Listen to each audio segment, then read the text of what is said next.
respect for Gordon. The engines of the Sodor Railway were always busy. Thomas puffed to the beaches with happy vacationers. And Gordon proudly pulled the express. Gordon thought he was the strongest, fastest, and cleanest engine on the whole of the railway.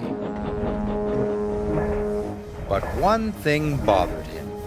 His firebox rattled as it cooled down at night.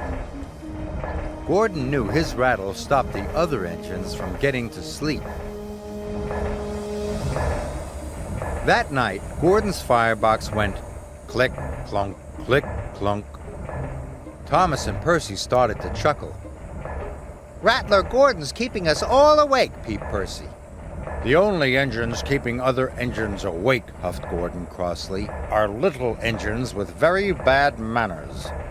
But secretly, he felt rather embarrassed. In the morning, Percy teased Gordon again. "Rattlebox is awake at last," he puffed out loud. Gordon ignored Percy.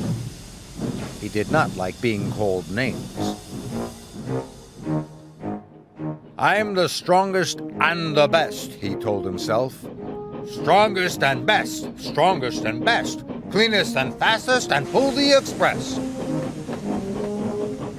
He wished the other engines would remember that. Later, Gordon pulled into Knapford Station. "Oh, look," laughed Emily. "Rattler Gordon's here. He's pulling the Click-Clunk Express." This made Gordon very cross indeed, especially because Diesel overheard. "I hope your Click-Clunk gets better soon," oiled Diesel. "See you later, Rattler." Gordon was very cross indeed. He decided it was time the other engines learned to treat him properly. So later, at the water tank, he pulled up ahead of James. James was surprised. At Knapford, Percy had brought Gordon's coaches into number 1 platform. "Off you go now, Percy," said Gordon. "Number 1 is my platform. Little engines shouldn't hang around." "You're a boastful, bossy, big blue boiler," Percy muttered to himself crossly.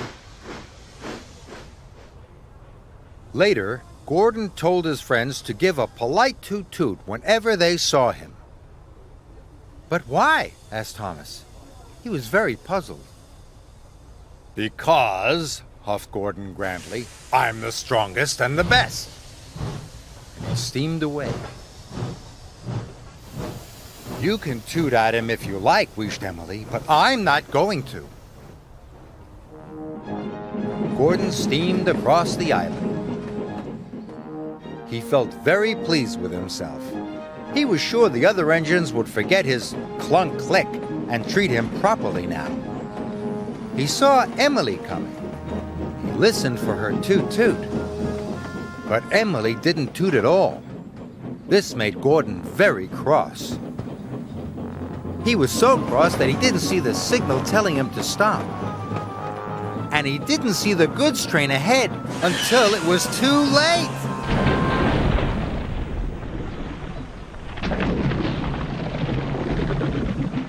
Luckily, no one was hurt. But Gordon came off the rails and he was covered in gooey red jelly. Oh! As Gordon waited to be put back on the rails, Percy arrived. "Hello, Gordon," peeped Percy. "I see you're not the cleanest engine anymore." Then James puffed up. "I don't think you'll be pulling the express for a while, Gordon," joked James. Finally, Thomas arrived. "Gordon's a mess, Gordon's a mess. He's the largest and jelliest," puffed Thomas cheekily. At last, Gordon was back on the rails. He felt very foolish indeed. Edward pushed him to the fitter's yard. Gordon had to stay at the fitter's yard for a long time. It was hard to get the jelly out of his engine. Emily and Henry took in turns to pull the express for him.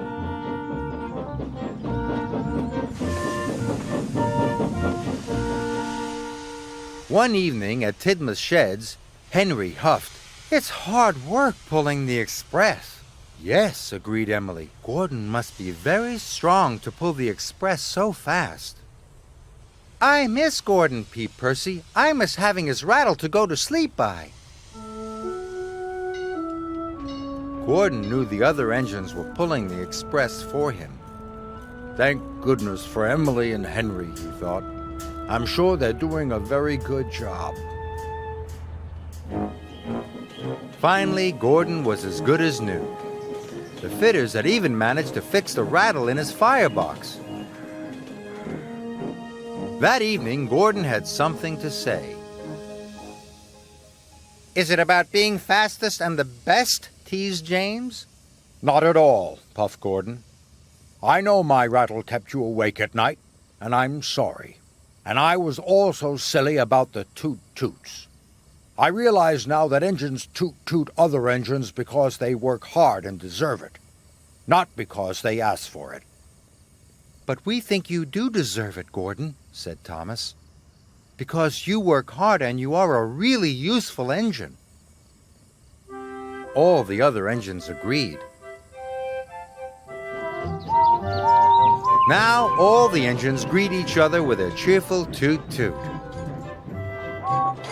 For all the hard work they do on Sir Topham Hatt's railway.